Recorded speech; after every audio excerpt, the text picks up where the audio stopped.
안녕하세요. 앞뒤 좌우로 귀하신 형제 자매님들과 반갑게 인사 나누시겠습니다. 안녕하세요.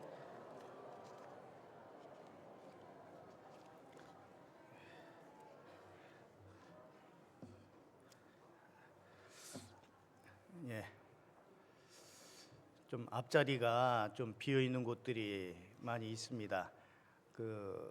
계속 광고 드리지만 사이드 쪽에 딱 앉아 계시면 앞쪽이 가운데 비어 있어도 앉을 수가 없어요.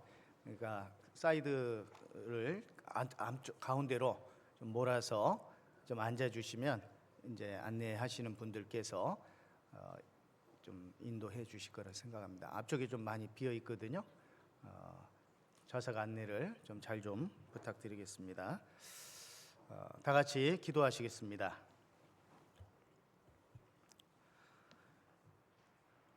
우리를 너무도 사랑하시는 고마우신 우리 아버지 하나님, 우리의 많고 많은 모든 죄와 허물을 십자가 위에서 예수님이 당하신 그 보혈의 크신 사랑으로 하나도 남기지 아니하고 깨끗이 씻겨주신 그 은혜로 말미암아 저희들 영원한 천국의 소망 가운데 살아가고 있습니다. 우리가 어떠한 가운데에서 구원함을 받았는가 하는 것을 일깨워 주시고 우리 남은 생에 그리 얼마 남지 않은 남은 시간들을 헛되이 보내지 아니하고 주님께서 맡겨주신 복음의 사명을 위해 더욱더 힘쓰며 살 수 있도록 지혜로운 마음을 허락해 주시기를 원합니다.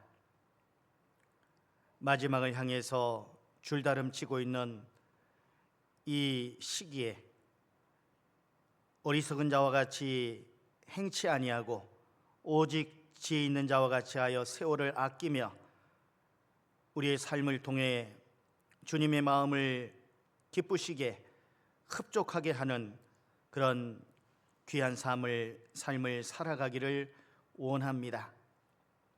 악한 자 마귀는 어떻게 해서든지 우리를 통해서 주님의 역사가 일어나지 못하도록 많은 괴계를 꾀하고 있는 줄 압니다. 세상에 좋아 보이는 것들을 통해서 육신의 정욕과 안목의 정욕과 이생의 자랑들을 통해 우리의 마음을 세상 가운데로 향하게 만드는 줄 압니다. 말씀을 통해, 교제를 통해, 또 기도를 통해, 또 영혼 건지는 귀한 전도를 통해 우리들의 마음을 더욱더 일깨울 수 있도록 도와주시고 우리의 무디어져가는 마음을 새롭게 하여 그 옛날 믿음의 선진들이 걸어갔던 그 복음을 향한 고난의 발자취를 조차 우리도 복음과 함께 고난받는 삶을 살아갈 수 있도록 지혜로운 마음을 허락해 주시기를 원합니다. 우리 중에 육신의 질고로 인해서 어려움 가운데 계신 형제 자매님들 여러분들 계십니다. 주님께서 일일이 살펴주시고 그 병 중에서 하루속히 쾌유함을 입을 수 있도록 도와주시기를 원합니다. 영적으로 또 힘들어 하시는 분들, 슬럼프에 빠지신 분들도 우리의 관심과 또 기도를 통해서 다시금 교제 안에 힘을 낼 수 있도록 도와주시고 또 해외에서 주님의 복음을 위해서 수고하시고 헌신하시는 선교사님들과 그 가족들 기억해 주시고 또 우리 또 여러 가지 방법들로 함께 돕는 자들이 될 수 있도록 우리들의 마음을 넓혀 주시기를 원합니다. 오늘도 주님의 주일을 맞아 많은 형제 자매님들 또 말씀 앞에 나왔습니다. 우리에게 필요한 말씀으로 채워주시고 9월 7일부터 갖게 되는 대전도 집회와 또 축의 수양회를 위한 또 마음의 준비를 하고 주변에 이뤄진 영혼들 어떻게 해서든지 말씀 가운데로 이끌 수 있도록 우리들의 마음을 더욱더 넓혀 주시옵소서. 모든 말씀의 시종을 주님께 의지하오며 우리를 너무도 사랑하시는 고마우신 예수 그리스도 귀하신 이름으로 기도드렸습니다. 아멘. 먼저 본문 말씀을 열왕기하 7장을 찾아보시고요. 지금 이 시간 공주 수양관에서는 수양회가 다 마쳐졌기 때문에 또 철거 봉사가 진행이 되고 있습니다. 그래서 저희 순천교회에서도 어제 15명 봉사회 청년회 참여하셔서 지금 땀을 흘리고 계실 겁니다. 아무런 사고 없이 무사히 잘 다녀오실 수 있도록 그렇게 기도를 하면서 또 말씀 가운데 함께 주시기를 바라겠습니다. 학예 수양회를 위해서 5월 말쯤에 저희가 학예 수양회 발대식을 가졌는데 이제 7차까지의 모든 수양회가 마쳐졌기 때문에 이제 해단식을 따로 갖지는 않겠고 이제 학예 수양회는 다 마쳐졌기 때문에 이제 새로운 모드로 돌아가야 될 것 같습니다. 9월 7일부터 우리가 또 세 번째 대전도 집회를 갖게 되고 프랑카드에 나와 있는 것처럼 9월 7일부터 12일까지는 저녁 시간에 또 13일 주일은 오전 시간에 해서 일주일 동안 성경 강연회가 또 진행이 됩니다. 양영철 목사님을 모시고 말씀이 진행이 되는데 9월은 또 실록의 계절이고 말씀 듣기가 아주 용이한 계절입니다. 그리고 또 축의 수양회도 지금 준비가 돼 있기 때문에요. 은장회뿐만 아니라 많은 형제 자매님들께서 주변에 또 이뤄진 영혼들 또 멀리 또 떨어져 있을지라도 영혼들 가족들 친지분들 또 지인분들 또 전도할 수 있는 귀한 기회로 삼았으면 좋겠습니다. 며칠 전만 해도 이제 가을이 왔는가 싶었는데 다시금 또 따사로운 햇살 때문에 다시 여름이 오나 싶을 정도의 어떤 그런 뜨거움이 느껴지고 있습니다. 어쩌냐기도 아마 열대야였을지 모르겠는데요. 오늘도 상당히 무더운 날씨입니다. 그렇지만 여전히 계절은 또다시 가을을 향해서 지금 가고 있고 이제 우리에게 주어진 2026년도도 약 4개월 정도 남아 있습니다. 연초에 1월달 달력이 이제 있었지만은 이게 언제 또 이렇게 하나하나 찢겨져 나가고 26년이 또 마감될까라는 걸 생각을 해보게 되는데 저는 아무래도 그 9월달 또 10월, 11월, 12월까지 그 일정들을 또 확인을 해 보면서 올해도 거반 다 가고 있구나라는 생각이 들었습니다. 또 9월에는 추석도 있고 또 추석 지나면 금방 또 겨울 준비도 언제 해야 될 것 같습니다.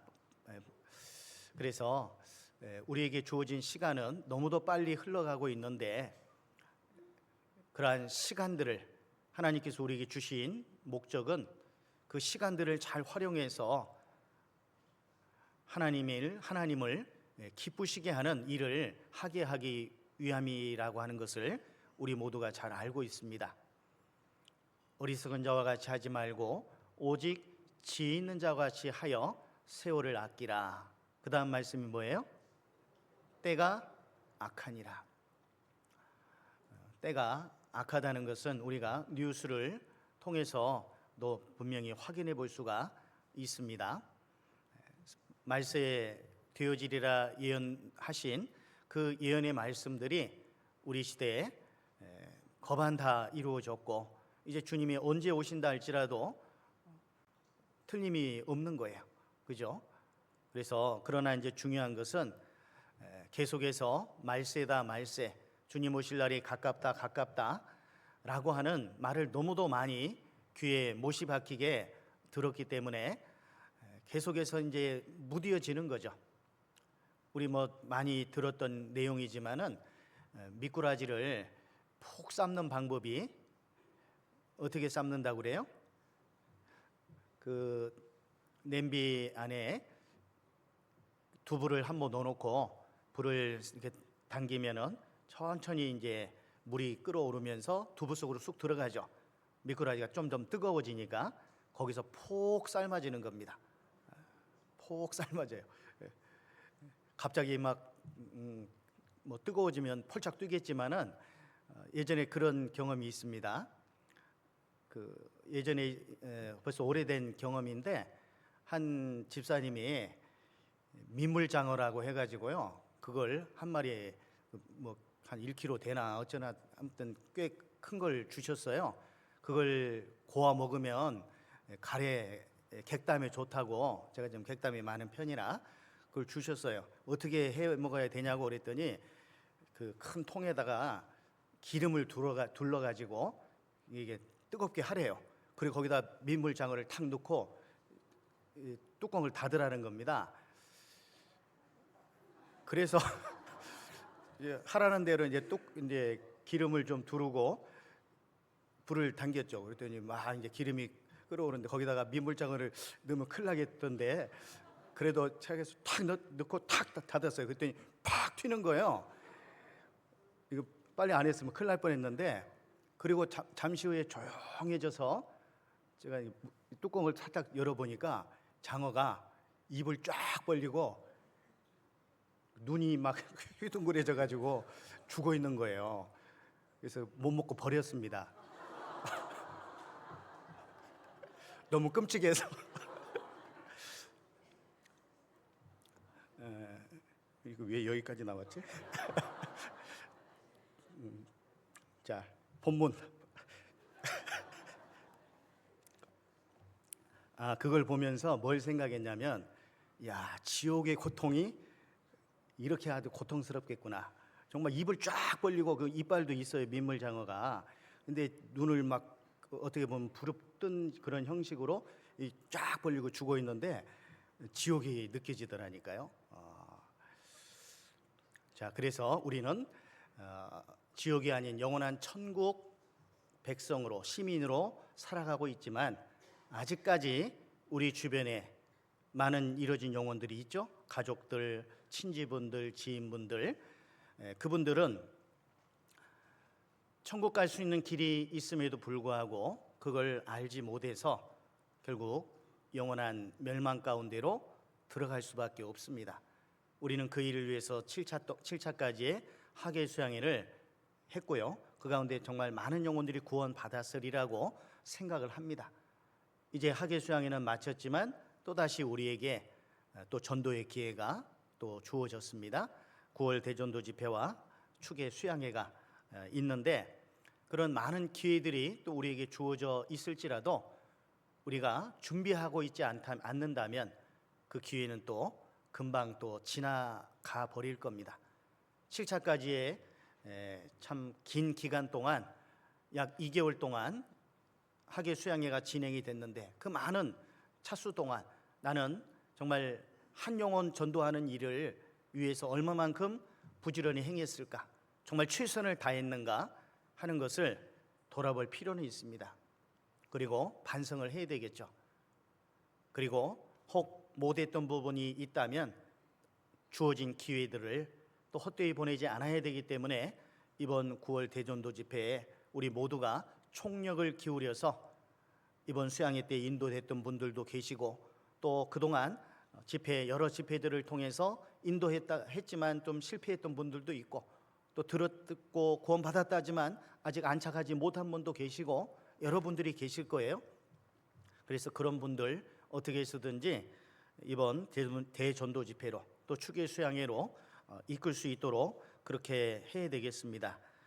열왕기하 7장, 오늘 그래서 본문을 어떤 말씀을 드릴까 생각하다가요, 7장 말씀을 좀 드리려고 하는데요, 여기 7장 1절부터 제가 몇 절을 읽어드리겠습니다.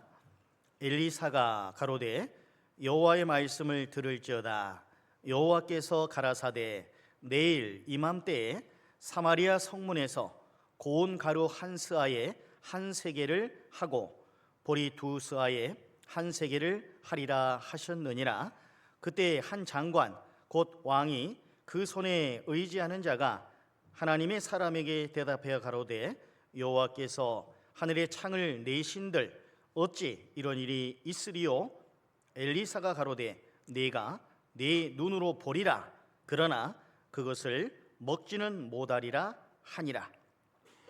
성문 어귀에 문둥이 네 사람이 있더니 서로 말하되 우리가 어찌하여 여기 앉아서 죽기를 기다리랴.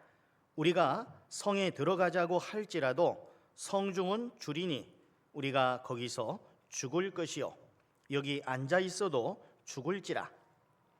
그런즉 우리가 가서 아람 군대에게 항복하자.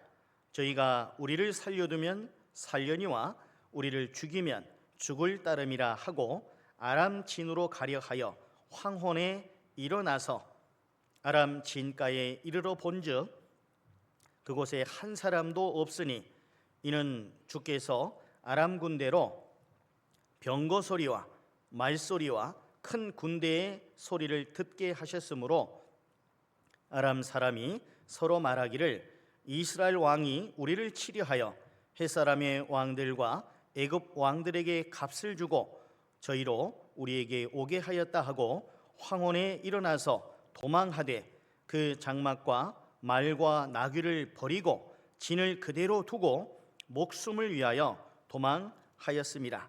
그 문둥이들이 진가에 이르자 한 장막에 들어가서 먹고 마시고 거기서 은과 금과 의복을 가지고 가서 감추고 다시 와서 다른 장막에 들어가서 거기서도 가지고 가서 감추니라.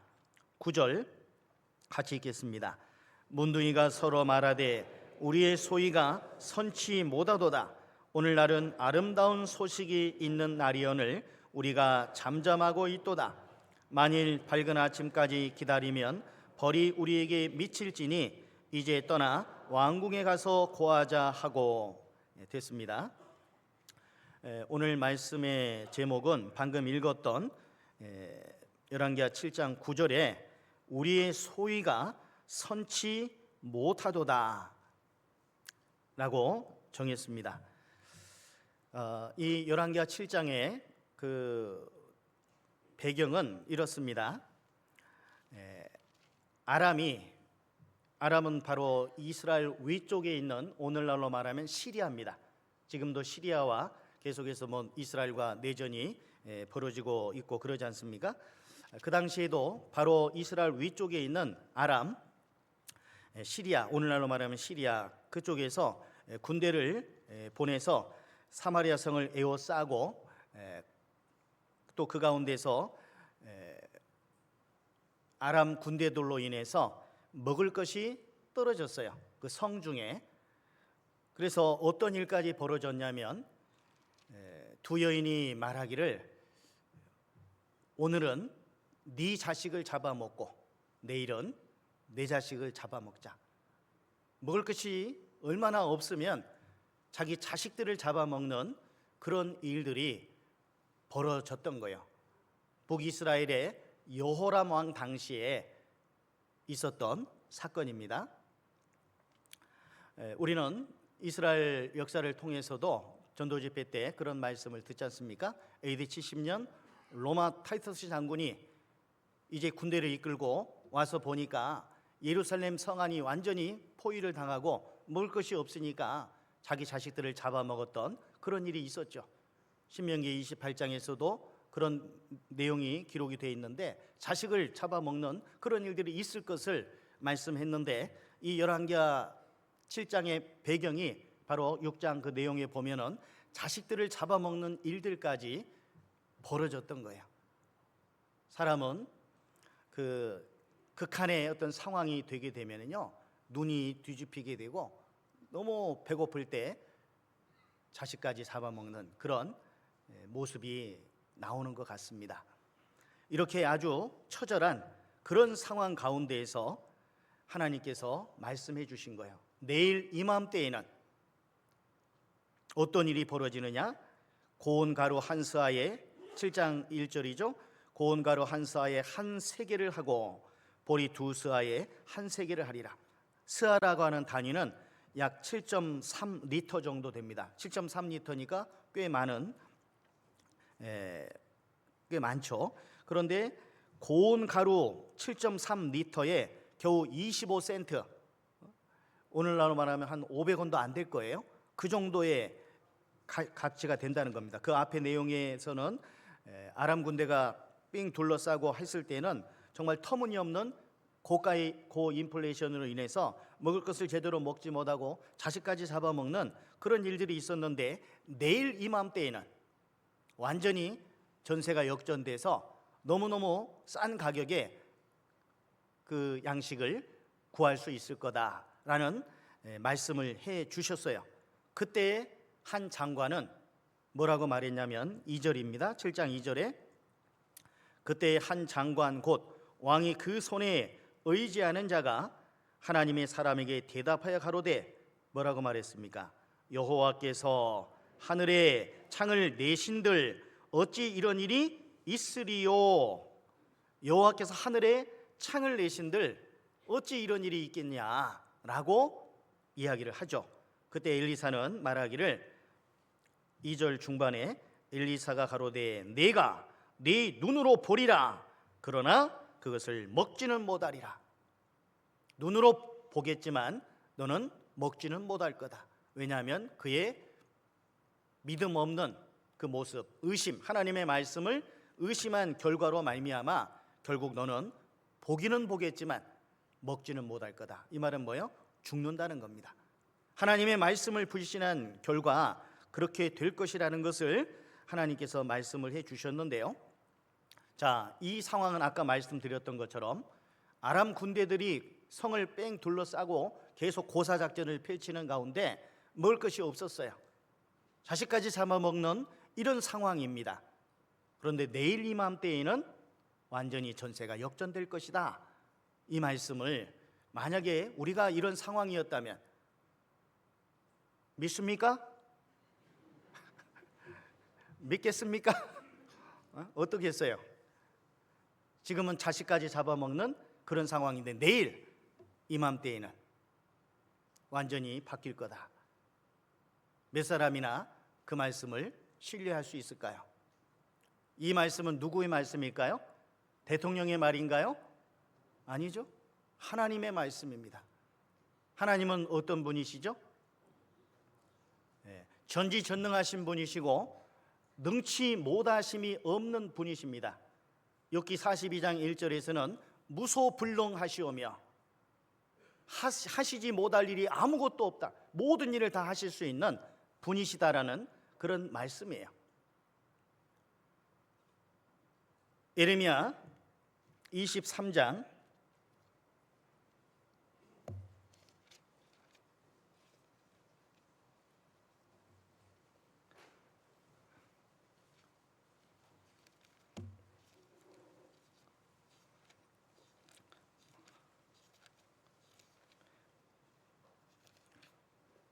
23장이 아니고 32장입니다.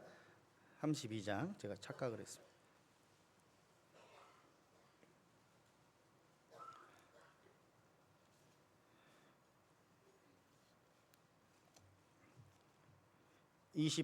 예, 32장 27절에 보시면 때에 여호와의 말씀이 예레미야에게 임하여 이르시되, 같이 읽어보죠. 나는 여호와여 모든 육체의 하나님이라 내게 능치 못한 일이 있겠느냐. 내게 능치 못한 일이 있겠느냐. 저가 말씀하심에 이루었도다라고 말씀하시죠. 저가 말씀하심에 이루었으며 명하심에 견고히 섰도다. 시편 33편 말씀에도 그렇게 돼 있고, 창세기 2장 1절에 보면 천지와 만물이 다 이루니라. 또 민수기 11장에서는 모세가 하나님의 말씀 가운데 코에서 냄새가 날 정도로 하루나 이틀이나 열흘이 아니라 한 달 동안 고기를 먹게 해주겠다라고 말씀하셨을 때 모세는 이렇게 말했죠. 민수기 21장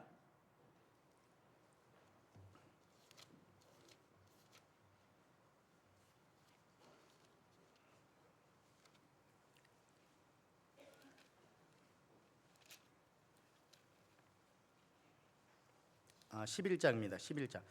제가 계속 민수기 11장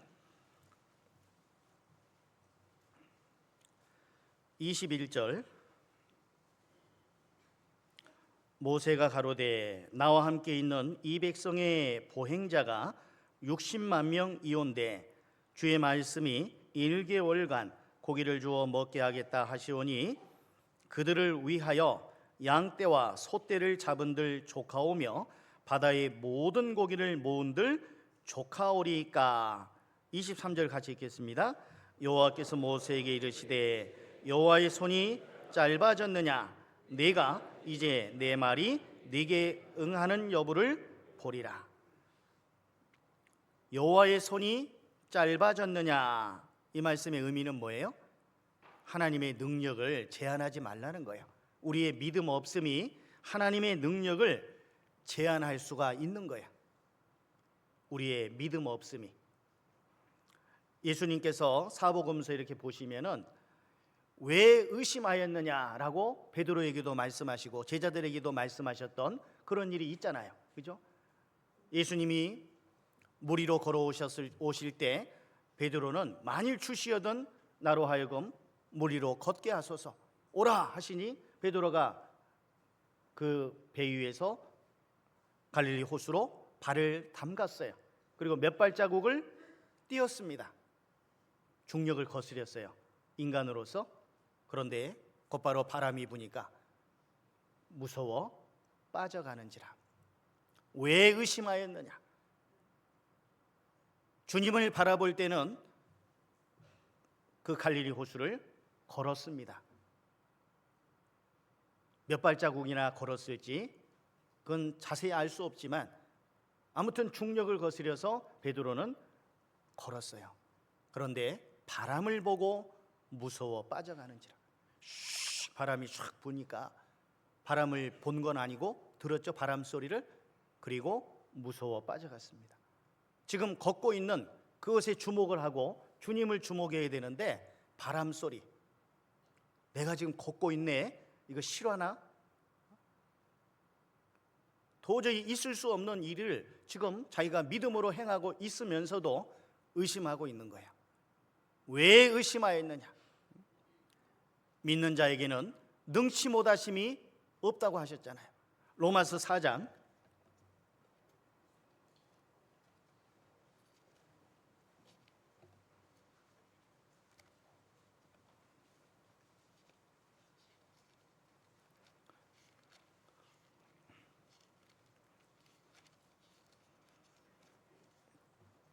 로마서 4장 17절입니다. 기록된 바 내가 너를 많은 민족의 조상으로 세웠다 하심과 같으니 그의 믿은 바, 같이 읽어보죠. 하나님은 죽은 자를 살리시며 없는 것을 있는 것 같이 부르시는 이시니라. 하나님은 죽은 자를 살리시고 없는 것을 있는 것 같이 부르시는 분이시다, 이 말입니다. 19절에 그가 100세나 되어 자기 몸에 죽은 것 같음과 사라의 태에 죽은 것 같음을 알고도 믿음이 약하여지지 아니하고 믿음이 없어 하나님의 약속을 의심치 않고 믿음에 견고하여져서 하나님께 영광을 돌리며 약속하신 그것을 또한 능히 뭐 하실 줄을? 이루실 줄을 확신하였으니. 약속하신 그것을 능히 이루실 줄을 확신했다라고 말씀하시죠. 자, 누가복음 1장도 한번 잠깐 보시면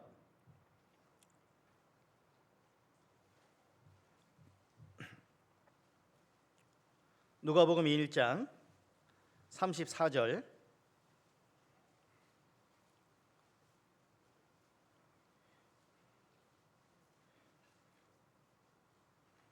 마리아가 천사에게 말하되 나는 사내를 알지 못하니 어찌 일이 있으리이까?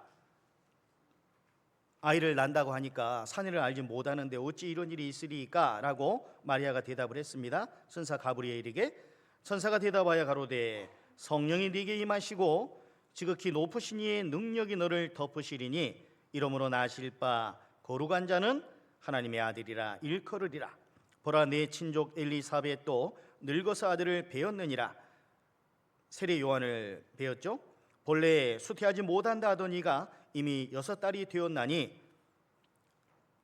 37절 38절을 같이 읽겠습니다. 대저 하나님의 모든 말씀은 능치 못하심이 없느니라.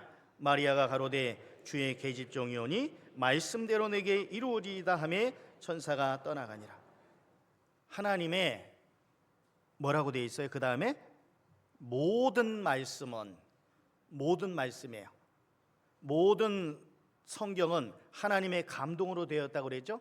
이 말씀들 가운데 창세기부터 요한계시록까지 그 많은 말씀들 가운데 한 말씀도 땅에 떨어지는 일이 없어요. 천지는 없어지겠으나 내 말은 없어지지 않는다. 1.1획이라도 없어지지 않는 거야. 분명하신 말씀, 확실한 말씀, 정직한 말씀, 우리에게 힘을 주는 말씀.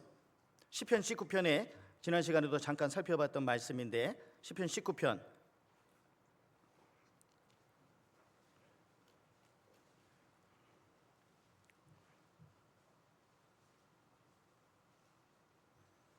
7절에 여호와의 율법은 완전하여 영혼을 소성케 하고 여호와의 증거는 확실하여 우둔한 자로 지혜롭게 하며 여호와의 교훈은 정직하여 마음을 기쁘게 하고 여호와의 계명은 순결하여 눈을 밝게 하도다. 하나님의 말씀을 통해서 영혼이 소성케 되고 하나님의 말씀은 우둔한 자로 하여금 지혜롭게 하는 거예요.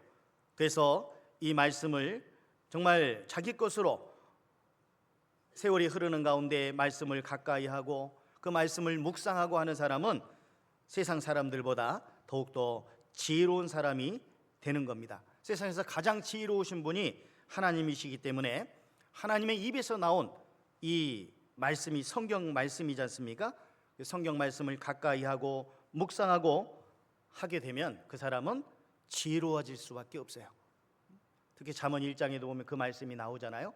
어리석은 자로 하여금 지혜롭게 한다, 슬기롭게 한다, 명철이 있게 한다라고 말씀하셨어요. 그리고 정직하여, 하나님 말씀은 정직하기 때문에 마음을 기쁘게 합니다. 하나님 말씀은 거짓이 없어요. 반드시 되는 말씀, 참만만을 하시는 거예요. 진실로. 그렇기 때문에 그 말씀을 통해서 힘을 얻고 위로를 받고, 그리고 다시금 우리가 나아가야 될 목적을 향해서 나아갈 수 있는 겁니다. 하나님 말씀은 순결하기 때문에 눈을 밝게 합니다. 우리들의 가치관이 확실하게 변하는 거예요. 구원받기 전에 내 삶과 구원받은 이후의 삶이 완전히 바뀌어지는 거예요. 가끔씩 보면은 구원받았다 이렇게 했지만은 뭔가 삶이 바뀌지를 않는 분들이 혹 있습니다. 그런데 어느 날 계기를 통해서 다시금 뭐 성경 강연의 말씀을 들었든지 또 누구를 전도하는 가운데 함께 듣는 가운데 말씀을 또 새롭게 공급받는 가운데, 야, 이번에 또 구원 확증한 것 같아, 이렇게 간증하는 분들이 있어요. 그런데 그 후의 삶을 보면 말이 분명해집니다. 삶이 달라집니다. 가까운 분 중에 좀 뭔가 구원이 좀 미심쩍었던 그런 분이 있는데 확증한 이후에 보니까 완전 달라져요. 말이 분명해집니다. 그래서 같이 대화가 돼, 같이 교제가 돼. 그전에는 뭔가 교제가 안 돼. 뭔가 물과 기름이 섞이지 않는 것처럼 그런 어떤 느낌을 받았는데 이제 확증을 하고 난 다음에는 말이 통합니다. 서로 한 길을 가는 것 같은, 동지 같은 그런 느낌이 듭니다. 그런데 어떤 경우에는 그렇지 못한 분들이 있잖아요. 안 섞여. 교제도 그렇게 가까이 하기를 원치 않아요. 물론 워낙에 부끄러움을 많이 타서 여로움이 커서 그런 분이 혹 있을 수는 있지만, 그러나 구원받은 이후에는 뭔가 좀 달라질 수밖에 없습니다. 주님이 명하시기를 너희는 내가 일러준 말로 이미 깨끗하였으니 내 안에 거하라. 명령이에요. 명령. 나도 너희 안에 거하리라. 내 안에 거하라. 이것은 명령인 겁니다. 그런데 그 하나님의 명령을 어기고 살아가요. 교제에 참여하는 것을 멀리하고 즐겨하지 아니하고. 왜 그런지 스스로 생각해 보셔야 됩니다. 내 구원이 정말 확실한지, 정말 내가 하늘 소망을 두고 살아가는 것이 틀림없는지, 그리고 주님이 나의 정말 주님이시라면, 주라고 하는 건 우리는 종, 사랑의 관계이긴 하지만 우리가 주님의 일을 하는 입장에서는 주종의 관계다, 이렇게 말할 수 있는 거예요. 주님이 명하시면, 주님 말씀하시면 내가 나아가리다. 주님이 멈춰서라면 내가 멈춰서리다. 그 복음성가도 있잖아요. 민수기 8장에서도 9장에서도 성막이 구름이 머무르면 그들도 머물고, 구름이 나아가면 또 그들도 나아가고, 구름이 머무는 시간이 한 달이나 이틀이나 이틀이 아니라 한 달이나 두 달이나 아무리 길어도 구름이 멈춰 있으면 그들은 멈춰 있고, 멈춘 기간이 짧아도 구름이 또 이동하면 그들은 이동을 했습니다. 구름이 뭐예요? 성령의 역사죠. 성령의 그림자잖아요. 우리는 하나님의 뜻 안에서만 움직여야 되는 거예요. 그런데 나는 말씀 순종하는 것을 게을리하고, 교제에 참여하는 것을 게을리하고, 물과 기름이 아닌 다음에야 왜 멀리 하겠습니까? 우리는 주님의 명령에 순종해야 돼요. 순종이 안 될 때는 복종까지라도 해야 됩니다. 너희는 내가 일러준 말로 이미 깨끗하였으니 내 안에 거하라. 명령이라니까요. 주님이 우리에게 명령하신 거예요.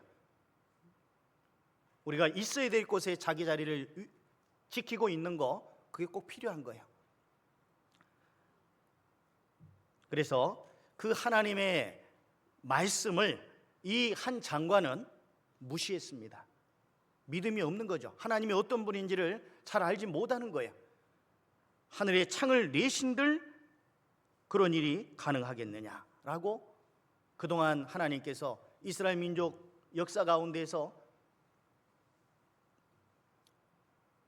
메추라기를 내려주시고, 반석 그쳐서 물을 내주시고, 광야길을 통과하는 가운데 발이 부르지 않고 옷이 헤어지지 않는 놀라운 기적의 역사를 보여주셨고, 그들은 다 알고 있었습니다. 라합과 같은 경우에도 왜 그가 두 정탐꾼들을 숨겨줬을까요? 다 들었어요. 들었다고 돼 있어요. 여호수아서에 보면은. 자, 여호수아 한번 찾아봅시다. 여호수아 2장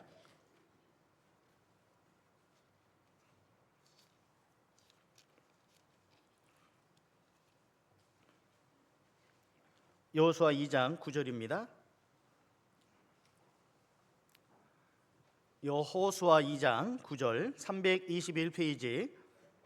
말하되 여호와께서 이 땅을 너에게 주신 줄을 내가 아노라.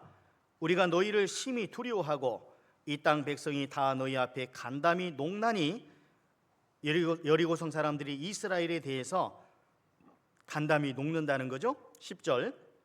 이는 너희가 애굽에서 나올 때에 여호와께서 너희 앞에서 홍해 물을 마르게 하신 일과 너희가 요단 저편에 있는 아모리 사람의 두 왕 시온과 오극에 행한 일 곧 그들을 전멸시킨 일을 우리가 뭐 했습니다? 들었습니다. 우리가 듣자 곧 마음이 녹았고 너희 연고로 사람이 정신을 잃었나니 너희 하나님 여호와는 상천하지의 하나님이시니라. 라합이 들었거든요. 기생 라합이 하나님이 어떠한 분이신지를 들었어요. 근데 라합만 들은 게 아니고 여리고성 사람들이 대부분 다 들었거든요. 이스라엘의 하나님이 어떤 하나님이신지, 어떤 능력을 행하신 하나님이신지, 홍해 물을 마르게 하시고 그들을 통과케 하시고 바산왕 옥과 헤스본왕 시온을 전멸시키고 강한 군대들을 그걸 다 들은 거예요. 그리고 마음이 녹았어요. 정신을 잃을 정도로. 대부분의 사람들은, 라합 외에 대부분 사람들은 그냥 마음이 녹았고 정신을 잃을 정도로, 그래서 여리고성 문을 꽁꽁 걷어 잠그면 괜찮겠지 하는 그런 마음으로 임했던 거예요. 그러나 라합은 여리고성은 반드시 무너진다, 이런 능력을 베푸신 하나님 앞에서 이 여리고성, 난공불락의 성이라 할지라도 반드시 무너질 수밖에 없다는 그 믿음이 라합에게 있었던 거예요. 우리가 듣자고 정신이, 마음이 녹았다. 여리고성 사람들이 다 들었는데 왜 라합만 그것에 주목했을까요? 듣기는 들어도 제대로 듣지 않은 거예요. 생각을 안 한 거예요. 이 한 장관은 하나님의 말씀을 들었지만 하나님의 능력을 몰랐던 겁니다. 하나님이 어떠한 분이신지, 그분이 우주 만물을 창조하시고 인간 역사를 다스려 가시는 그 분이시라는 것을 생각지 않은 거예요. 자기 생각이 하나님 생각보다 더 높다고 생각한 거죠. 이사야서 55장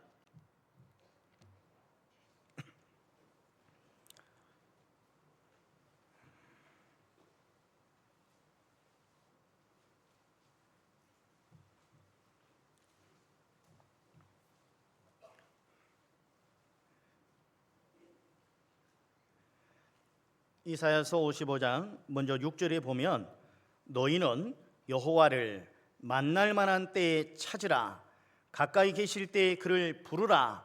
악인은 그 길을, 불의한 자는 그 생각을 버리고 여호와께로 돌아오라. 그리하면 그가 긍휼히 여기시리라. 우리 하나님께로 나아오라. 그가 널리 용서하시리라. 9절부터 8절 9절 같이 읽겠습니다. 여호와의 말씀에 내 생각은 너희 생각과 다르며 내 길은 너희 길과 달라서 하늘이 땅보다 높음같이 내 길은 너희 길보다 높으며 내 생각은 너희 생각보다 높으니라. 이스라엘 백성들은 자기 생각의 그 결과로 에레미야 6장에도 보면은 결국은 망하게 됩니다. 저들의 믿지 아니함으로 인해서 주님이 놀라워하신 그런 일도 있었죠. 그러나 때로는 또 백부장의 믿음을 보시고 이스라엘 중 아무에게서도 이만한 믿음을 보지 못했다라고 또 엄청난 칭찬을 해 주셨습니다. 자기 생각을 버리는 것이 신앙생활하는데 아주 유리합니다. 단순한 사람, 그렇다고 흐리멍텅한 사람이 아니라 뭔가 좀 순전한 마음을 가진 사람, 막 이리 재고 저리 재고 그것이 아니라, 또 인간적인 계산으로 계산하는 것이 아니라 하나님의 계산법으로 계산할 줄 아는 사람들, 그 사람들이 정말 신앙생활을 잘할 수 있는 거예요. 하나님의 뜻에 자기 뜻을 맞춰야 돼요. 내 뜻대로 하옵시고 주 뜻대로 마옵소서. 그게 맞아요, 틀려요? 내 뜻대로 하옵시고 주 뜻대로 마옵소서. 그거 안 되잖아요. 근데 말은 그것이 아니지만 삶의 현장에서 보면 내 뜻대로 하옵시고 주 뜻대로 마옵소서, 이렇게 되는 경우가 많은 거예요. 배운 말씀은 그런데 그 말씀대로 행치 않는 거예요. 이 한 장관이 하나님의 말씀을 믿지 못했습니다. 사람이 가지고 있는 지식, 능력의 한계 속에 하나님을 묶어두려는 어리석은 자의 모습인 거죠. 여호와께 능치 못한 일이 있겠느냐. 믿음 없는 것은 어떻게 보면 의심이라고도 말할 수 있어요. 의심하는 거, 그 믿음 없는 모습이에요. 뭔가 하나님 말씀에 의심을 갖는다, 그건 믿음 없는 모습이에요. 그죠? 창세기 3장에 보시면 사단 마귀가 이 아담을 넘어뜨릴 때 하나님의 말씀에 의심하도록 만들었습니다. 창세기 3장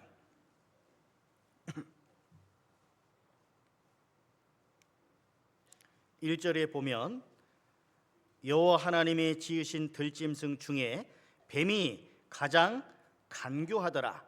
뱀이 여자에게 물어가로되 하나님이 참으로 너희더러 동산 모든 나무의 실과를 먹지 말라 하시더냐?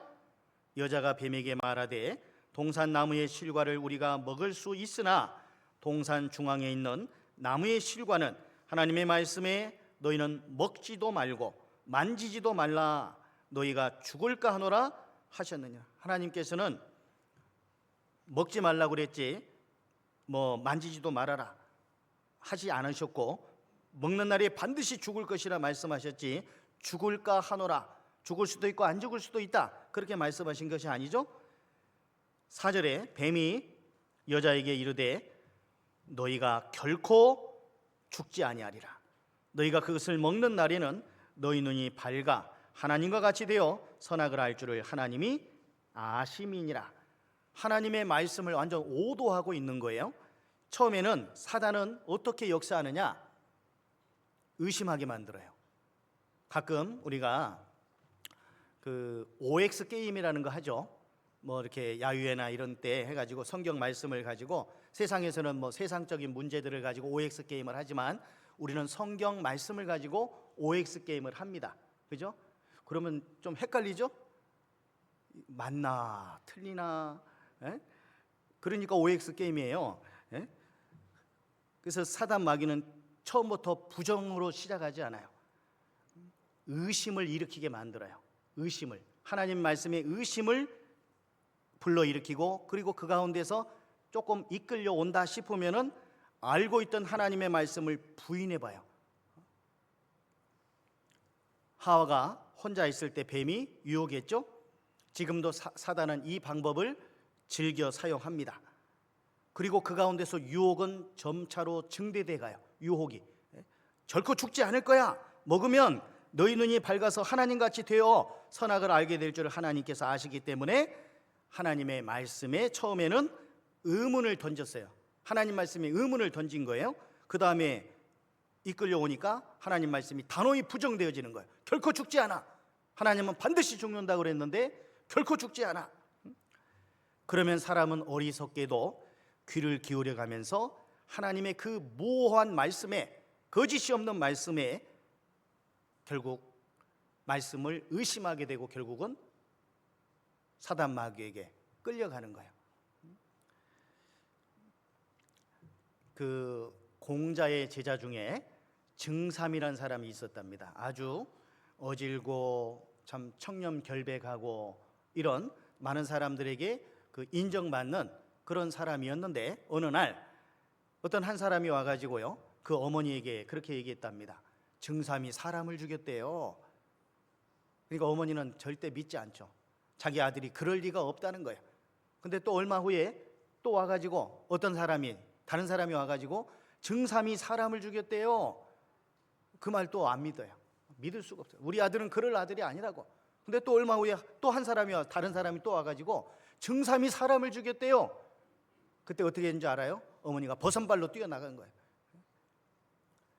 계속해서 의심하는 그런 내용들을 이야기하니까 의심이 점차로 증폭되어 가지고 결국은 내 아들이 사람을 죽였나? 이렇게 간 거죠. 그래서 우리는 중요한 것이 하나님의 말씀은 한치의 오차도 없이 거짓말이 전혀 없으신 하나님이시라는 거. 하나님 거짓말 하실 수 있습니까? 하나님 거짓말 하실 수 없죠. 히브리서 6장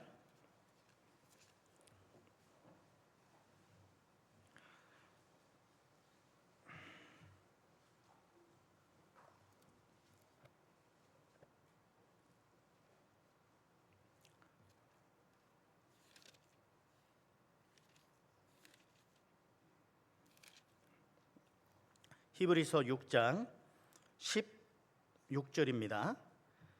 사람들은 자기보다 더 큰 자를 가리켜 맹세하나니 맹세는 저희 모든 다투는 일에 최후 확정이니라. 하나님은 약속을 기업으로 받는 자들에게 그 뜻이 변치 아니함을 충분히 나타내시려고 그 일에 맹세로 보증하셨나니. 18절 같이 읽겠습니다. 이는 하나님이 거짓말을 하실 수 없는 이 두 가지 변치 못할 사실을 인하여 앞에 있는 소망을 얻으려고 피하여 가는 우리로 큰 안위를 받게 하려 하심이라. 하나님은 거짓말을 하실 수 없어요. 거짓이 없으신 분이에요. 하나님 입으로 나오신 이 말씀 중에 한 말씀도 거짓됨이 없는 거예요. 하나님은 거짓됨도 없고 회전하는 그림자도 없으시다고 또 민수기서에 말씀하셨죠. 그런 하나님의 말씀이기 때문에 우리가 하나님의 말씀을 어떻게 우리가 바라보고 있는가, 그 참 중요할 것 같습니다. 하나님 말씀을 어떻게 내가 바라보고 있나. 정말 하나님의 말씀은 100% 사실이고 또 우리에게 유익을 위해서 우리를 이끄시는 말씀이라는 거 우리가 잘 아시지 않습니까? 신명기 10장에 보시면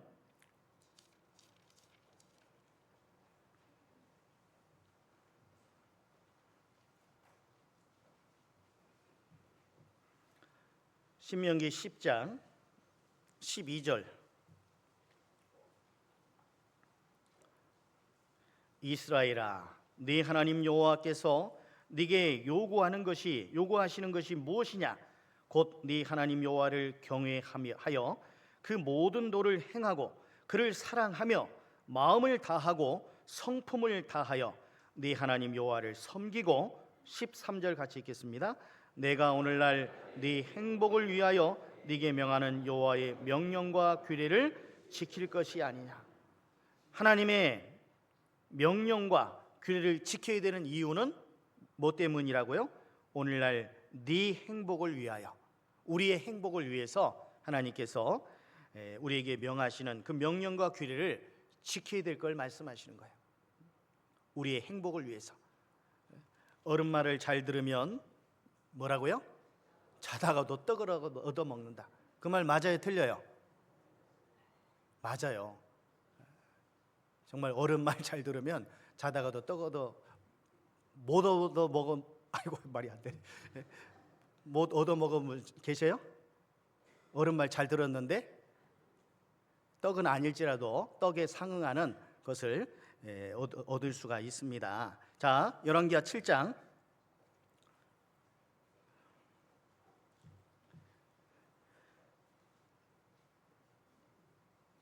이 장관이 하나님 말씀을 의심했어요. 그 하나님 말씀을 믿지 못했죠. 불신하고 있는 거죠. 엘리사는 네가 보지만 먹지는 못한다. 그런데 실질적으로 결과를 보면은요. 자, 먼저 결과를 한번 보겠습니다. 열왕기하 7장 15절 저희가 그 뒤를 따라 요단에 이른즉 아람 사람이 급히 도망하느라고 버린 의복과 군물이 길에 가득하였더라. 사자가 돌아와서 왕에게 고하매 백성들이 나가서 아람 사람의 진을 노략한지라. 이에 고운 가루 한 사에 한 세겔이 되고 보리 두 수아에 한 세겔이 되니 같이 읽어보죠. 여호와의 말씀과 같이 되었고. 자, 17절은 제가 읽어드리죠. 왕이 그 손에 의지하였던 그 장관을 세워 성문을 지키게 하였더니 백성이 성문에서 저를 밟음에 하나님의 사람의 말대로 죽었으니 곧 왕이 내려왔을 때 그의 한 말대로라. 이것은 우연인 것 같지만 우연이 아니었습니다. 이 한 장관이 하나님 말씀을 어떻게 대했는가에 따른 결과로 이런 일이 벌어졌던 거예요.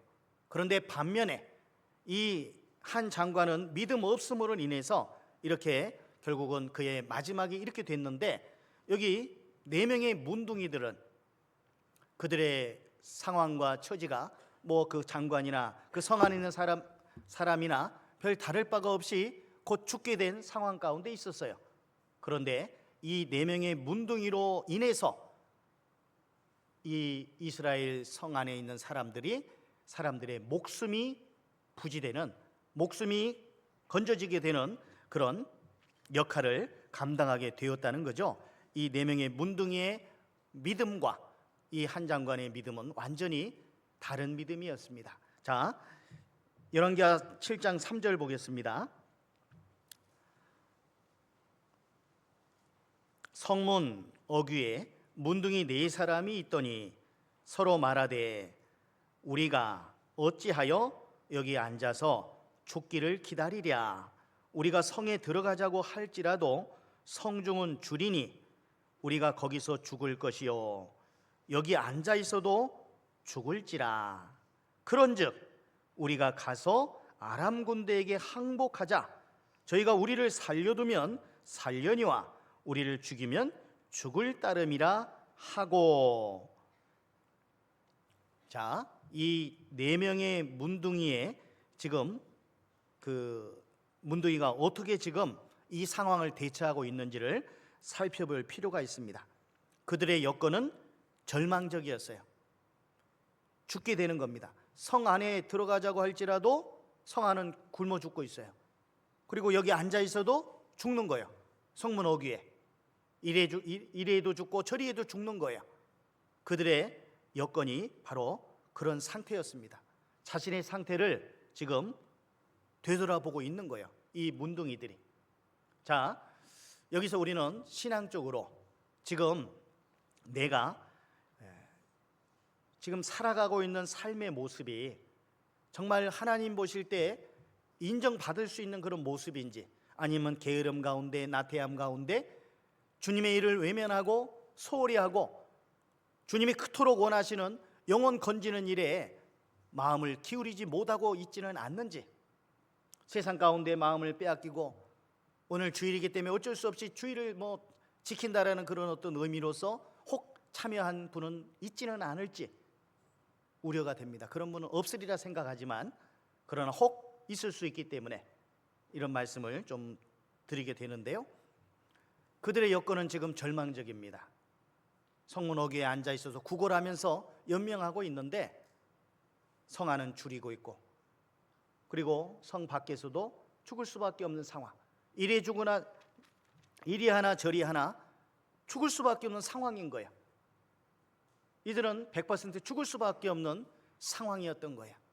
자, 이 부분에 대해서는 잠시 후에 좀 살펴보기로 하고, 이런 상황과 같은 상황이, 이들은 자기들의 처지를 지금 잘 알고 있습니다. 그냥 있으면 죽는 거예요. 성 안에 들어가도 죽어요. 여기 앉아 있어도 죽어요. 죽는 것이 거의 100% 확실한 거예요. 그런데 이 가운데에서 그들은 어떻게 하면 살 수 있을까? 그걸 생각을 해본 거죠. 공리를 해본 겁니다. 성 안에 들어가도 죽어요. 여기 앉아 있어도 죽어요. 그러면 그냥 죽어버릴까요? 그럼 죽어요. 그냥 이리에도 죽고 저리에도 죽으니? 그게 아니잖아요. 살 길이 무엇인가 그걸 살펴본 거예요. 방도를 살펴본 거예요. 헤아려 본 거예요. 자, 우리는 우리의 신앙의 모습을 돌아볼 필요가 있죠. 지금 내가 이대로 살아가면 어떻게 될까? 너희는 먼저 그의 나라와 그의 의를 구하라. 그리하면 이 모든 것을 너에게 더하시리라는 마태복음 6장 33절의 말씀이, 하나님의 약속의 말씀이 있죠. 이 모든 것은 뭐예요? 의식주에 해당되는 모든 것들이에요. 마태복음 6장 그 앞의 내용에 33절 2절의 말씀들을 읽어보시면 들의 백합화를 봐라, 날아가는 까마귀를 봐라, 하나님이 입히시고 기르시지 않느냐, 하물며 너희일까 보냐, 믿음이 적은 자들아. 거기서도 그 말씀 나옵니다. 그러면서 너희는 먼저 그의 나라와 그의 의를 구하라. 그렇게 끝난 것이 아니라 그리하면 이 모든 것을 너에게 더하시리라. 먼저 해야 될 일이 있고 나중에 해야 될 일이 있다는 거예요. 내가 지금 행하는 일이 무엇 때문에 하느냐 이 말이죠. 지난번에도 말씀드렸지만은 왜 하느냐, 왜? 내가 공부를 한다면 이걸 왜 공부하느냐? 내가 어떤 일을 한다면 그걸 왜 하느냐? 이유가 뭐냐 이 말이에요. 이유가, 목적이 나 자신만을 위한 거냐, 내 가족만을 위한 거냐, 아니면 정말 주님을 위한 일이냐. 이게 우선순위를 분명히 따져야 되고, 그 목적이 누구를 위함인지, 먹든지 마시든지 무엇을 하든지 다 하나님의 영광을 위하여 하라고 말씀하셨는데, 내가 행하는 이 일이 지금 내가 주님을 위해서 해야 될 그 일보다 더 중요한 일이냐 이 말이죠. 영혼 건지는 그 일보다 더 중요한 일이냐 이 말이에요. 그리스도인들은 바빠야 됩니다. 왜? 이것도 해야 되고 저것도 해야 되거든요. 그런데 주님 일에는 관심이 없고 세상적인 일에만, 내 육신의 일에만 더 관심을 기울이고 살아간다면 그건 아무것도 아닌 거예요. 어떤 사람이 의사가 되기를 원한다 합시다. 그래서 열심히 공부한다 합시다. 근데 의사가 돼서 뭐 하려고? 왜 의사가 되려고 하느냐? 그 의미가 뭐냐 이 말이에요. 목적이. 의사가 돼서 뭐 하려고? 의사 되면 돈 많이 버니까 그걸로 나와 내 가족만을 위해 살려고. 그럼 목적이 잘못된 거예요. 의사가 돼서 정말 이뤄진 영혼을 건지고자 하는 의사의 나의 의술을 통해서 뭔가 그런 목적이 상실된 채 의사 되면 돈 많이 버니까 결국 돈은 뭐예요? 내 육신과 연관되는 거죠. 내 배를 위함. 저희의 신은 배요. 신이 배요. 육체예요. 목적이 상실된 거예요. 그럼 아무리 잘 돼도 소용이 없어요.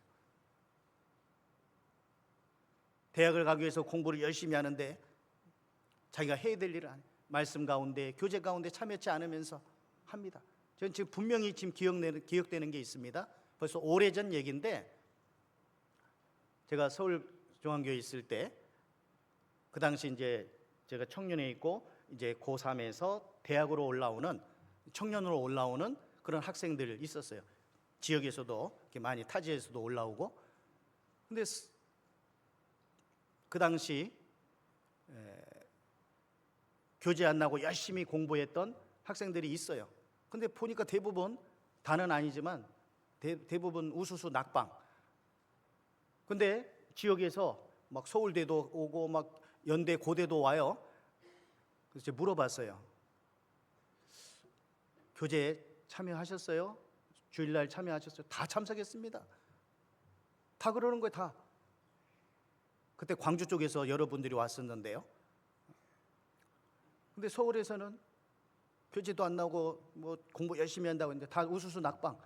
예? 그런데 지역에서는 어느 이제 광주 쪽이라고 제가 말씀드렸지만은 저 물어봤다니까요. 교재 다 나와. 말씀 다 들어. 시간이 중요한 게 아니에요. 많은 시간을 할애하는 것이 많이 중요한 게 아닙니다. 얼마만큼 효율적으로 사용하느냐, 그게 중요한 겁니다. 내가 더 중요한 일을 하지 않으면서 덜 중요한 일에 많은 시간을 할애한다고 해서 좋은 결과가 나오는 건 아닙니다. 그리고 거기서 좋은 결과가 나오면 뭐 하겠어요? 주님 일을 등한히 한 채 내가 열심히 했던 일들 무슨 의미가 있냐 이 말이에요. 그러잖아요.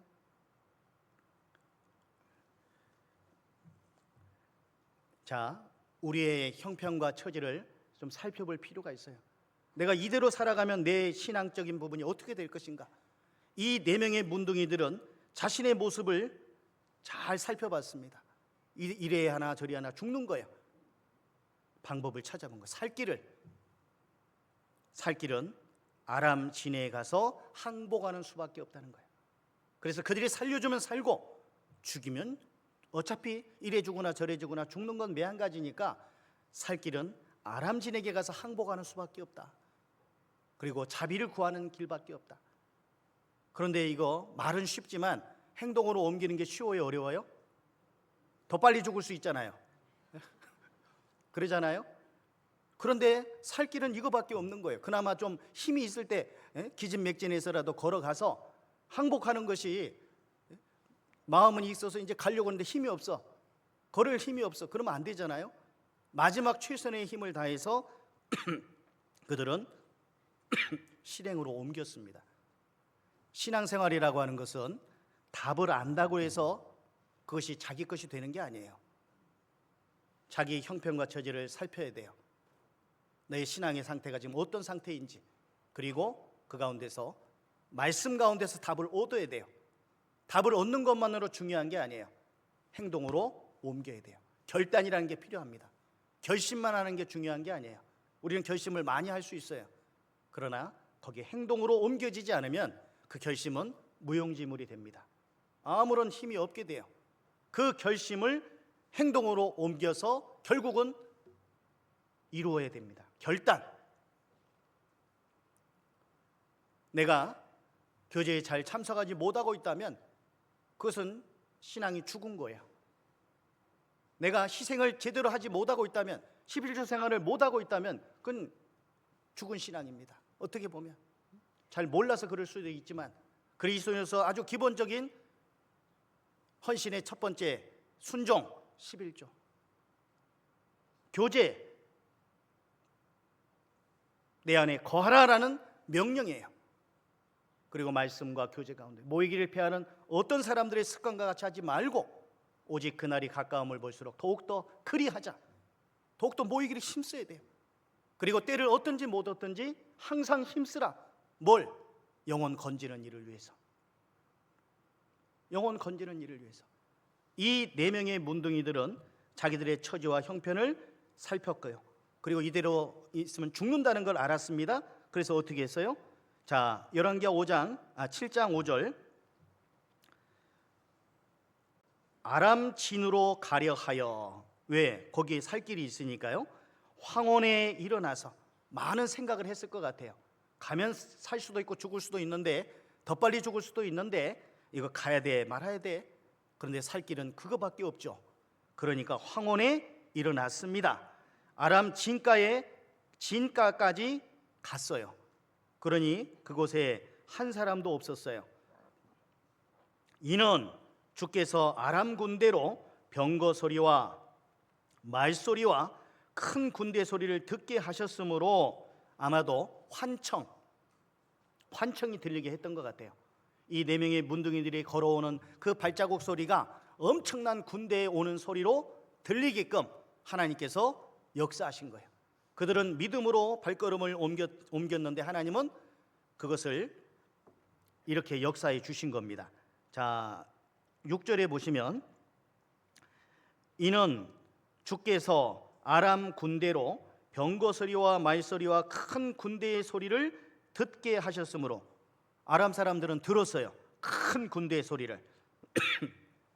아람 사람이 서로 말하기를 이스라엘 왕이 우리를 치리하여 햇사람의 왕들과 애굽 왕들에게 값을 주고 저희로 우리에게 오게 하였다 하고 황혼에 일어나서 도망하되 그 장막과 말과 나귀를 버리고 진을 그대로 두고 목숨을 위하여 도망하였습니다.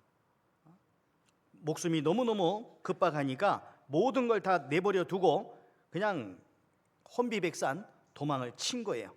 그래서 8절에 보면 그 문둥이들이 진가에 이르자 한 장막에 들어가서 먹고 마시고 거기서 은과 금과 의복을 가지고 가서 감추고 다시 와서 다른 장막에 들어가서 거기서도 가지고 가서 감추니라. 자, 9절 다시 한번 같이 읽겠습니다.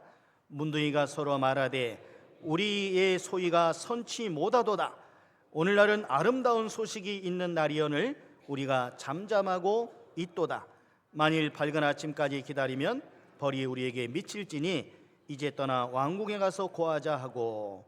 그래서 고한 거예요. 자, 그런데 그들의 말에 주목을 할 필요가 있죠. 우리의 소위가 선치 못하도다. 왜요? 오늘날은 아름다운 소식이 있는 날이야. 그 성 안에서 굶어 죽어가고 있는 자들에게는 이 문둥이들이 알고 있는 이 사실, 이것은 아름다운 소식이었습니다. 왜? 아람 군대가 삥 둘러싸고 있어서 도저히 나올 수가 없는 상황, 그래서 거기서 죽을 수밖에 없는 상황인데 그들이 다 물러갔다는 거, 그리고 모든 먹을 것들, 양식들을 다 내팽개치고 도망갔다는. 그러니까 나가기만 하면, 성 밖을 나가기만 하면 그들에게는 살 길이 열려지는 거예요. 그것이 그들에게는 아름다운 소식이었던 겁니다. 그런데 우리가 뭐 하고 있도다? 잠잠하고 있도다. 잠잠하고 있도다. 만일 밝은 아침까지 기다리면,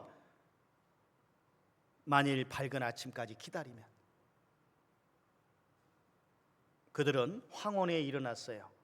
그리고 아람 진가로 갔습니다. 그러니까 도착했을 때, 그리고 먹고 마시고 감추고 뭐 하고 나니까 한밤중이 되지 않았겠어요? 그리고 너무너무 허기진 배를 채우기 위해서 막 먹고 하다 보면 생리적인 현상이, 어떤 현상이 벌어집니까? 졸린 거예요. 식곤증. 다 느껴보시죠? 먹고 나면 조금 있으면 막 졸립잖아요. 그들은 정말 그 식곤증이 졸음이 몰려왔을 거예요. 그러니까 아이고 자고 일어나서 아침에 고하지 뭐. 안 고하는 게 아니고 고하는 거잖아. 그런데 그 동안에 밤사이에 배고픔으로 죽을 자들이 있겠어요 없겠어요? 있잖아요. 그러니까 그들은 말하기를 만일 밝은 아침까지 기다리면 벌이 우리에게 미칠 것이다. 우리가 잠잠하고 있도다. 침묵 자체는 죄는 아니지만 살 수 있는 길을 알면서도 침묵하는 것은 분명히 죄가 되는 겁니다. 선을 행할 줄 알고도 행치 않는 것은 죄가 된다고 말씀하셨죠. 믿음은 들음에서 난다고 했는데 그들의 믿음 없음은 먼저 믿은 우리가 전하지 않았기 때문이 아닙니까? 그런 책임이 우리에게 없겠습니까? 먼저 믿는 자의 책임이 있는 거예요. 마가복음 2장에서 중풍병자를 4사람이 메워가지고 침상째 달아 내렸잖아요. 저희의 믿음을 보시고 그 중풍병자를 고쳐주시고 죄사함도 해주셨잖아요. 저희의 믿음을 보시고 4명의 그 사람들의 믿음을 보시고 중풍병자를 고쳐주셨습니다. 먼저 믿는 자의 책임이 있는 거예요. 먼저 믿는 자의 책임이. 아직 구원받지 못하고 오늘 밤이라도 주님이 오시면 영영이 이뤄져 버릴 그 영혼들이 내 가족 중에 있지 않냐냐 말이에요. 해봤다고. 물론 해봤겠죠. 그런데 정말로 통곡하며 기도해 보셨습니까? 한나가 자식을 달라고 하나님 앞에 통곡하며 기도했습니다. 하나님이 그 기도를 들어주셨거든요. 구원받은 그리스도인들에게 이뤄진 영혼 건지는 그 일을 위해서 눈물을 흘리는 것은 이건 기본입니다. 눈물을 흘려야 되는 거. 왜? 그들의 영혼을 생각하면 사망으로 끌려가고 있고 살육당하게 돼 있으니까 정말 그들을 인간적으로라도 사랑한다면 가정을 위해서 열심히 세상 가운데서 일하고 많은 어려움도 있겠지만 그 모든 것들을 감수하고 살아온 남편을 위해서, 또 남편 입장에서는 아내를 위해서, 형제들을 위해서, 자기 자녀를 위해서, 부모님을 위해서 진자리 마른 자리 갈아 누이시고 손발이 다닳도록 고생하신 그 부모님, 또 자기의 생명과도 같은 자식들, 함께 지내온 형제들, 그렇게 막역한 사이라고 주장했던 삼형제니 칠형제니, 아니 형제가 아니고 삼총사니 오총사니 하면서 했던 그런 친구들. 그런데 그들은 아름다운 소식이 있는 날이야. 우리는 아름다운 덕을 선전하는 선전원이라고 베드로전서 2장 9절에서 말씀하셨어요. 왕 같은 제사장들이요. 예수 그리스도의 아름다운 덕을 선전하는 선전원으로서 우리가 있는 거잖아요. 그죠? 그래서 우리의 소위가 선치 못하도다. 그 성 안에 있는 사람들에게 있어서 성 밖을 나와보기만 하면 굶주려 죽지 않고 살 수 있는 길이 있는데 그 사실을 몰라. 성 안에서 그 사실만 알려주면 나와서 죽지 않고 살 수 있는 길이 열려질 텐데 그걸 모르잖아요. 그 사실이 이 4명의 문둥이들에게 먼저 전해졌어요. 그들의 믿음 있는 행동을 통해서 하나님께서 그들을 살려주셨고, 그리고 그들은 그 길을 지금 알고 있는 겁니다. 그래서 조금이라도 지체할 수가 없었던 거예요. 옛날 그 마라톤이 42.195잖아요. 그 승전보를 전하기 위해서 한 병사가 죽을 힘을 다해서 뛰어서 결국 그 소식을 전하고 승전본을 전하고 결국 죽었잖아요. 전투의 승리 사실을 전하기 위해서도 심장이 터질 것 같은 상황 가운데 계속해서 달려서 승전본을 전하고 죽는 그런 일들도 있는데, 우리는 지금 내 주변에 아직 구원받지 못한 영혼들을 위해서, 이 복음이라는 것은 굿 뉴스잖아요. 좋은 소식이잖아요. 좋은 소식은 빨리 전해줘야 되잖아요. 그죠? 좋은 소식은 이것을 우리는 전할 수 있는 메시지를 갖고 있는 겁니다. 살육당하게 된 자, 사망으로 끌려가고 있는 자, 그들을 구원하지 아니치 말라라고 말씀하신 그 말씀을 우리는 더욱더 마음판에 새겨야 되겠고, 누가복음 14장에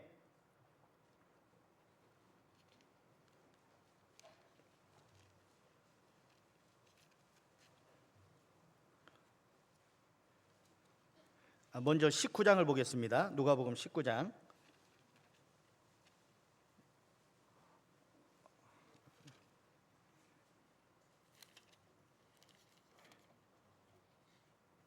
41절,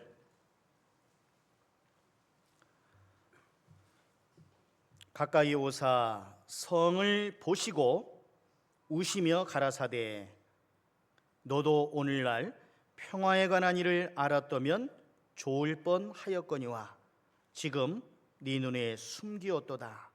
날이 이를지라 네 원수들이 토성을 쌓고 노마 군병들이요 너를 둘러 사면으로 가두고 또 너와 및 그 가운데 있는 네 자식들을 땅에 메어 치며 돌 하나도 도리에 남기지 아니하리니 이는 권고받는 날을 네가 알지 못함을 이남이니라 하시니라.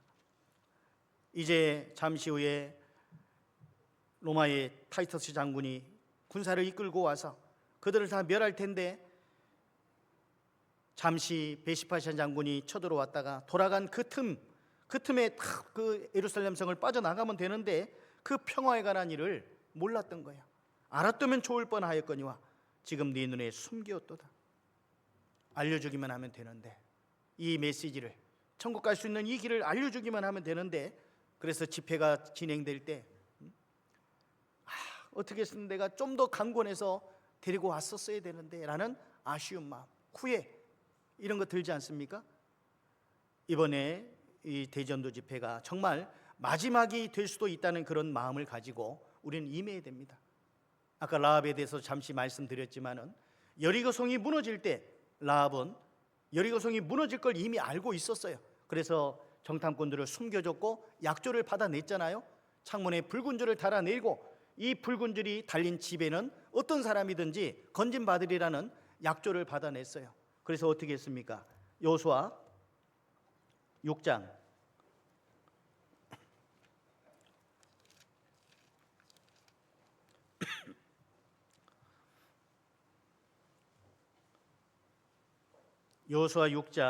327페이지 구약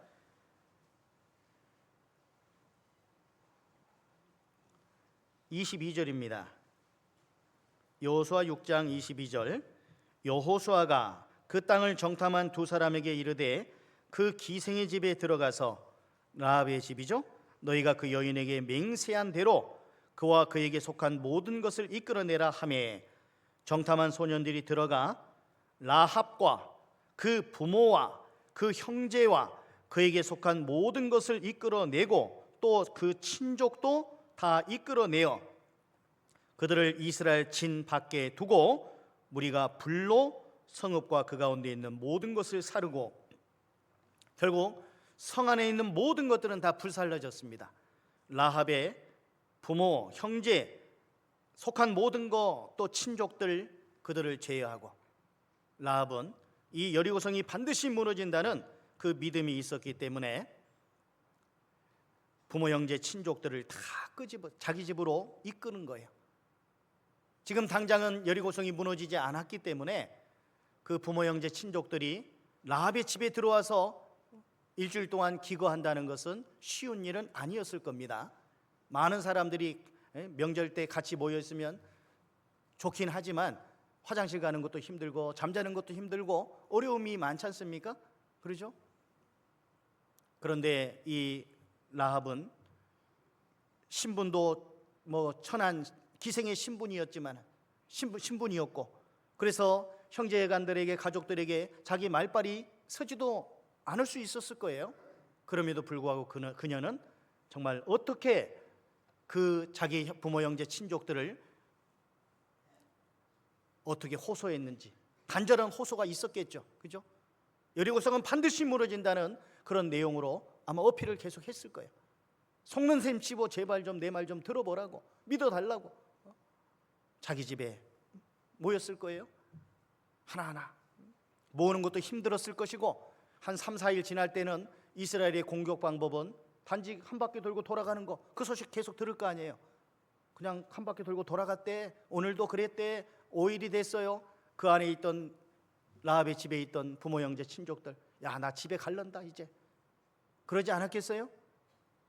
6일째는 더 피크, 7일째는 더 피크, 그들의 마음이. 그러나 끝까지 그들을 붙들어 놓을 수 있었던 이유가 뭐예요? 여리고성이 반드시 무너진다는 그 믿음, 그게 있었기 때문에 그들을 돌아가지 못하도록 막았을 거예요. 여리고성은 반드시 무너진다는 믿음을 가지고. 주님은 곧 오십니다. 그리고 그때가 되면 이제는 기회가 없어요. 기회가 없습니다. 더 이상 기회가 없는 거예요. 이 4명의 문둥이들이 자기의 처지를 돌아봤잖아요. 우리의 형편과 사정을 돌아보고, 우리는 영혼을 건져야만 될 그런 믿음을 가진 자인데, 뒤로 물러가 침륜에 빠질 자가 아니고 오직 영혼을 구원함에 이르는 믿음을 가진 자답게 내가 있어야 될 위치를 지키고 내가 해야 될 일들을 행하면서 우리의 삶을 통해 주님을 기쁘시게 할 수 있는, 그리고 주님이 가장 기뻐하시는 것, 영혼 건지는 일, 그 일을 위해서 우리의 남은 생애를 온전히 희생하며 바치며 살아야 되겠습니다. 잠시 같이 기도하겠습니다. 거룩하신 하나님 아버지, 우리를 죄악의 권세에서 구원해 주시고 우리를 통해서 또 더 많은 영혼들을 건지고자 하시는 주님의 뜻을 우리 마음속에 새기고, 우리에게 주어진 전도의 기회들 헛되이 보내지 않도록 더욱더 기도 가운데 준비할 수 있도록 도와주시기를 원합니다. 말씀을 전하시는 양용철 목사님의 입술을 주관하여 주시고 건강을 지켜주시고, 알아듣기 쉽게 말씀을 증거하심으로 많은 영혼들이 구원함을 얻는 귀한 대집회가 될 수 있도록 도와주시며, 그 일을 위해서 우리 형제자매님들 한 사람도 뒤로 물러서는 자들이 있지 아니하고 모두가 한마음 한뜻으로 이 복음의 신앙을 위해서 더욱더 협력하는 귀한 시간들이 될 수 있도록 도와주시기를 원합니다. 오늘 오후에 모두의 시간도 참으로 은혜로운 그러한 시간이 될 수 있도록 도와주시고, 또 모두가 함께 참여해서 그 은혜를 함께 나누는 귀한 시간 될 수 있도록 도와주시옵소서. 주 예수 그리스도 귀하신 이름으로 기도드렸습니다. 아멘. 찬송 270